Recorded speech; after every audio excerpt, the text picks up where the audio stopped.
आज की कहानी है काले ख्वाबों का शिकार। पार्क की अंधेरी और बिना बिजली के कोने में खड़ा एक पुराना मानव रूपी चाय विक्रेता रघुनाथ अपने सबसे बड़े आदमी से मिल रहा था, सिर्फ एक बड़ी जेब में डरावने ख्वाबों के साथ। उसके दिल की धड़कन तेज थी, क्योंकि वह वहां नहीं था केवल अपने विपत्ति के लिए, बल्कि अपने ख्वाबों के लिए भी। रघुनाथ ने जिस सफलता का सफर तय किया था, वह एक बिना जन्मी आत्मा के साथ जुड़ा था, जिसने उसे एक अजीब समय में डर की बात करने वाले दिलचस्प समय यात्री बना दिया था।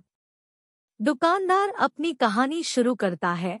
आपको यह कहानी चौंकाने वाली लग सकती है, मगर मैं वादा करता हूँ कि यह सच है। वह बताता है कि उसने एक रोमांचक तरीके से एक बड़े दिलचस्प ख्वाब को देखा था।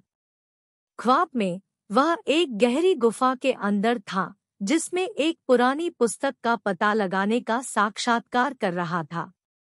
वह बताता है कि पुस्तक में एक अज्ञात बौद्धिक सूचना थी, जिसका खुलासा सिर्फ वह कर सकता था। रघुनाथ ने व्यक्ति की ओर मुड़ते हुए कहा, फिर क्या हुआ? उसके बड़े आदमी ने अपने चेहरे पर एक चिंतित मुस्कान बिछाई। बात यह है कि वह गुफा और पुस्तक वास्तव में मौजूद थे। रघुनाथ का मन चौंक गया। क्या आप सच कह रहे हैं? उसके बड़े आदमी ने आवाज में डर का स्वाद महसूस किया।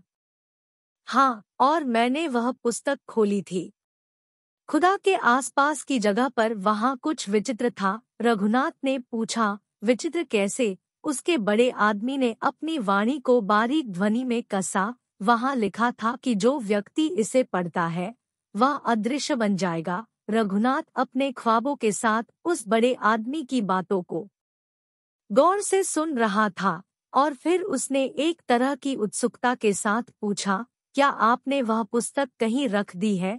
उसके बड़े आदमी ने मुस्कराया, हाँ, उसकी तलाश आपको उसी गुफा में ले जाएगी जहां मैं ख्वाब में था। रघुनाथ को बड़े आदमी की बातों में कुछ अजीब लग रहा था, लेकिन उसके ख्वाब उसे वास्तविकता से जुड़ा था।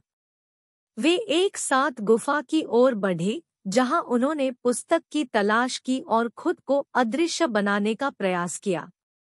वे देखने के बावजूद उस पुस्तक को नहीं पाए, लेकिन वे उस गुफा में खो गए। रघुनाथ और उसके बड़े आदमी ने गुफा के अंदर चलने का साहस किया, और वह खुद को उस अजीब गुफा के अंदर पाए, जिसे वह अपने ख्वाब में देखा था। वह अब अदृश्य था, और उसका ख्वाब सच हो गया था।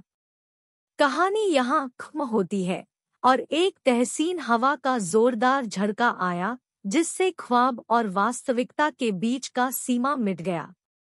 यह एक रहस्यमय कहानी थी, जिसने एक साधारण चाय विक्रेता को अदृश्य सच का पता लगाने में मदद की थी।